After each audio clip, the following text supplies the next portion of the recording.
Everyone welcome back to my mini blog. তো আজকে হলো সানডে, আমি আমার বর আর আমার মেয়ে চলে গেলাম লাঞ্চ করতে দ্য রাজবাড়িতে। আজকের এই মিনি ব্লগে আমি তোমাদের সাথে শেয়ার করব দ্য রাজবাড়িরই রিভিউ। তো চলো স্টার্ট করা যাক।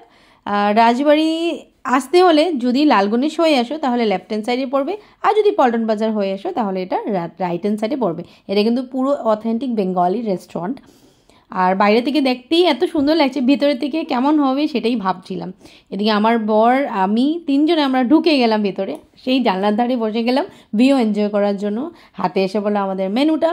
আর এখানের ভিতরের অ্যাম্বিয়েন্সটা কি বলবো, সেই সুন্দর ছিল। মানে বসে ভাবছিলাম কলকাতার সেই অথেন্টিক বাঙালি আনাতে আমরা পৌঁছে গেছি, আর সত্যিই সেখানেই পৌঁছে গেছিলাম।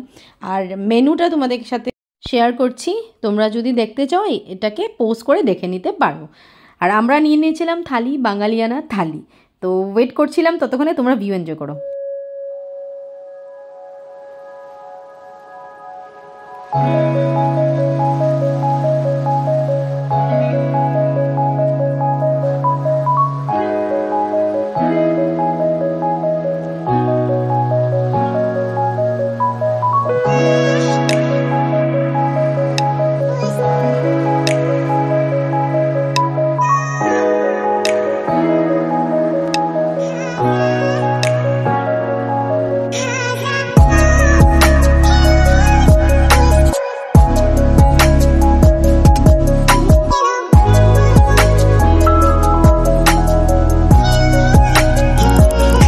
তো ফার্স্টে কিন্তু কমপ্লিমেন্টারি সবাইকে জুস দিয়ে দেয়, আর বেশ ভালো ছিল, লেবুর রস ছিল।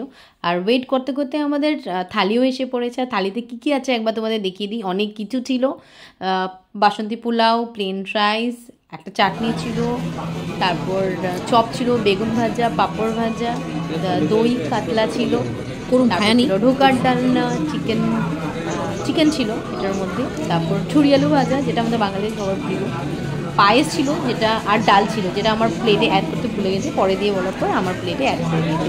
খাবার কিন্তু খুব টেস্টি ছিল, এটাই বলবো। তোমরা যারা যারা এখনও যাওনি নিশ্চয় ট্রাই করে আমাকে কিন্তু কমেন্ট করে নিশ্চয় জানাবে।